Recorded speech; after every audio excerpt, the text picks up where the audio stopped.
일단 기본적으로 일을 너무 못해요. 일을 너무 못하고 일단 시에서 기간 평가를 하거든요. 네. 점수를 매겨요. 그 이전 이제 대전 YMCA가 할 때는 평균 뭐 90 몇 점씩 맞고 보통의 기관들은 큰 한계를 없으면 못하면 80점이에요. 보통 90점 이상은 다 받는데 여기는 올해 중반에 그 2, 3개월 전에 했는데 64점이 나왔어요. 64점. 예, 64점. 예. 64점이라는 건 전 처음 들어봐요. 들어봤고. 그러니까 평가가 엄격해진 거 아니에요? 네, 뭐 모르겠어요. 뭐 평가가 엄격해질 이유가 없죠. 그런 불협화음 속에서 이제 선정을 했는데, 근데 64점이 나왔던 이유는 뭐냐면 뭐 객관적으로 봐도 일단 올해 1월 1일부터 새로운 수탁법인이 이제 맡아서 일을 했는데 3월 말까지 사업이 전혀 이루어지지 않아요. 3개월 동안? 네. 보통은 이제 학교 교육도 많이 나가기 때문에 계약하면 교육이 많이 나가는데 방학 때라고 해도 복지기관이라든지 뭐 공공기관의 교육도 많이 나가거든요. 근데 전혀 이루어지지 않았고. 그럼 뭐 했대요?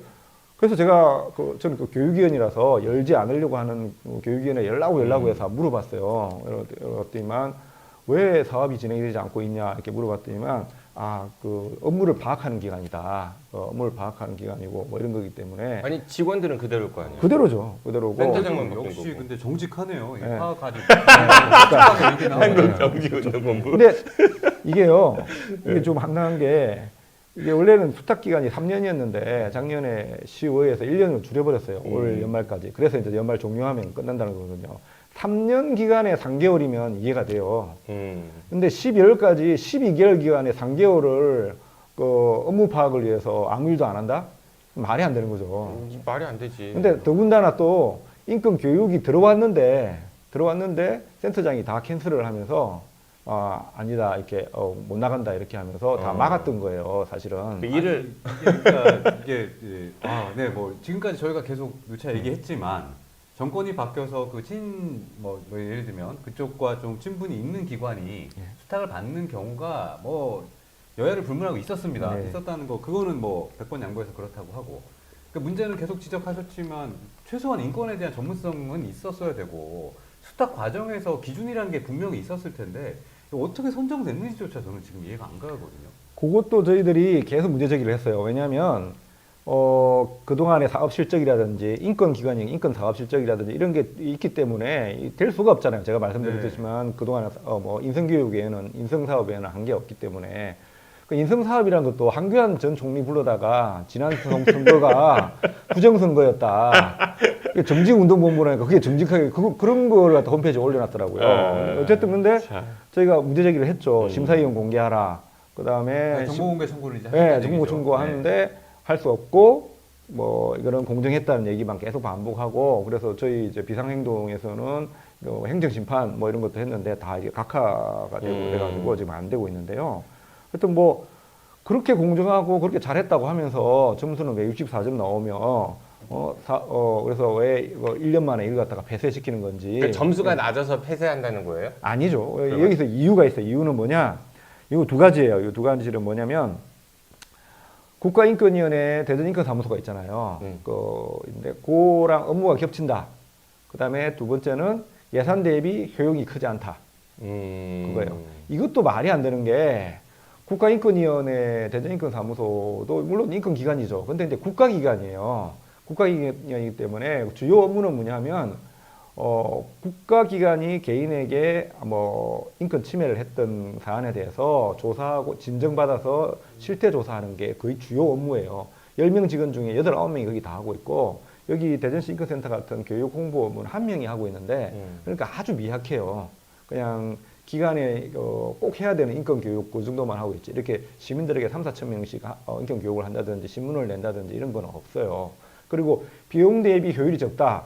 이건 정말 공무원이 해서는 안 되는 얘기고 이거는 직무유기 발언인 게 뭐냐면 그럼 그동안 이 5년 동안은 그런 게 없었다는 얘기인가 그 Y가 할 때는 근데 지난 1년 동안에 그렇다는 걸 갖다 자기들이 지금 1년이 아니죠 9개월 동안 그랬다는 걸 갖다 자기들이 지금 반문하는 거거든요. 그리고 직원이 3명이에요.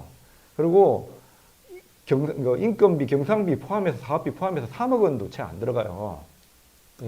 그래서 저희가 보면 너무 제가 교육위원도 하고 있기 때문에 가서 센터 1년 운영비가 3억도 안 들어간다고요? 그러니까 사업비가 아니고 그 경상 운영비 포함해서 그러니까 그 센터 돌리는데. 네, 돌리는 3억원이에요. 그걸 가지고 아까 얘기했듯이 3, 4천 명 교육하고 신문 펴내고 각종 뭐 이렇게 운영위원회든 뭐 편집 기자단이든 다 운영을 하고 있는데 대전시 1년 업무 추진비보다 적을 것 같은데. 아니, 당연히 적고. 아니 근데 인권의 문제를 효율로 적용시키는 것 자체가 뭔가 인권 가능성이 없다는 걸 드러내는 거 아니에요? 정말 그 제가 듣고 싶은 얘기를 갖다 너무 잘 해주셔서 고맙는데요. 맞습니다, 맞고요. 근데 맞습니다. 네, 맞고요. 그 인권 업무라는 게 효율로 봐야 되는 건 전혀 아닌데, 근데 이제 시 입장에서는 이때 또 위탁을 한 기관이고 평가를 해야 되고 하는 것들은 이해는 되는 측면은 좀 어느 정도는 있어요. 점수가 낮고 잘 못하면은 네. 센터 운영하는 사람이 똑바로 해시오. 네. 아니면은 운영자를 교체하면 되는 거잖아요. 그거 없앨 게 아니라. 그렇죠. 계약을 해지하고 네. 변경해서 기관을 다시 선정하는 방법들을 에이, 하는 참. 건데 예, 그러니까 그 작년에 수탁했을 때 그 수탁하고 나서 저희가 문제 제기했던 것들에 대해서 사실은 그 인정하는 거예요. 자, 제가 국장님 볼 때는. 시간이 많이 지나갔고 네. 이제 되돌릴 수는 없을 것 같아요. 그렇죠? 네. 그 폐쇄될 것 같죠? 네, 뭐 한담하니까. 예, 뭐 하라는 건 하나도 안 하고 우리가 하지 말라는 건 다 하는 분이니까. 그럼 앞으로 어떻게 해야 돼 그러면? 앞으로 뭐 어떻게 해야 될지 저희도 좀 깝깝한 건 있고요. 근데 어떻게 하라 마라 저희가 할 수 있는 입장도 아니고 또 듣지도 시민들이 않는 한번 분이고. 굿모닝 충청이 중심이 네. 돼가지고 펀드를 조성해서 인권센터를 하나 만들어서 그 민간에서 근데 뭐 운영하는 건 어떨까? 민간 인권 기관은 뭐 저희도 있고 양주인권나무도 있는데 저는 좀 안타까운 게 강사단이 한 20명 정도 되는데 진짜 가정주부라든지 전혀 관심 없던 분들이 관심을 가지고 한 교육받고 이러면서 거의 전문가가 다 됐어요. 관심 있어서 대학원도 가신 분이 있으세요.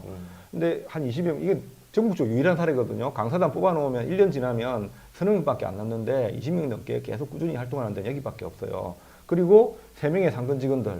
하루아침에 직장이 없어지게 생겼어요. 자기 잘못도 아니고 그 위탁 법인 하나 바뀌어서 일 못한 것밖에 없는데 무슨 인류 경제도시라고 하더니만 이거 사실은 인류 경제도시인지도 모르겠는데 경제가 좋아진다고 해서 시민의 삶이 다 좋아지는 건 아니잖아요.